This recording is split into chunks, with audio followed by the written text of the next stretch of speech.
everyone, and welcome back to my channel for another Professor Series episode. Today we're going to be talking about the ins and outs of Pokemon switches, which plays off of our previous Professor Series episode that talked all about leads and how to handle team preview. There are a few different reasons why you might want to switch out your Pokemon after you've placed them onto the field. Typically, maybe you aren't in as good of a position as you thought you were, or you're trying to get yourself into a better position to deal with the current board state. Whatever the reason may be, this guide is for you.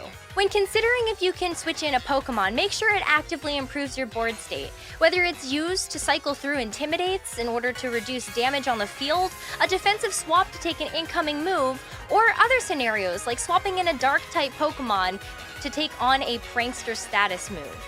A great example comes from our team preview video, where we mentioned Porygon 2 switching out for Togekiss when expecting a double fighting type move into the Porygon 2 slot to stop the Trick Room setup.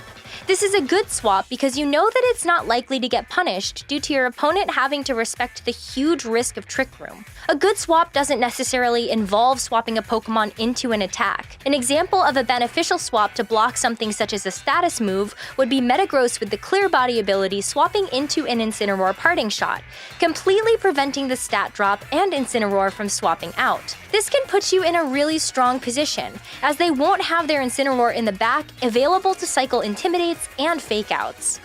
Pivot moves like Parting Shot are an incredibly useful way to enable your own game plan, without wasting a turn to switch in a Pokemon, especially if you can pivot after your opponent has attacked. Other examples of pivot moves include U-Turn and Volt Switch. Pivot moves are usually on Pokemon that like to be switched in and out, whether it's because of their ability or because they offer a safe type of switch for a Pokemon partner that might be in the back.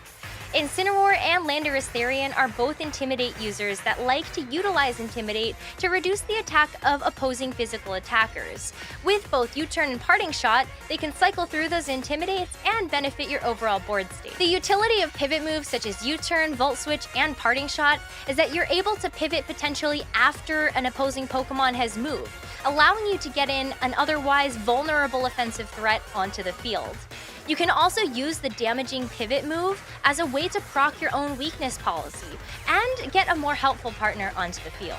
A great example is using Raichu's Volt Switch to proc weakness policy on your Galarian Moltres and switching in a Pokemon that can benefit from the speed boosts coming out from Galarian Moltres' Max Airstream, such as Mamoswine or another ground type that can Earthquake next to Moltres. That's all for how to handle Pokemon switches. What's your favorite way to swap in your favorite Pokemon? Let me know in the comments below and stay tuned for more Pokemon Professor Series episodes.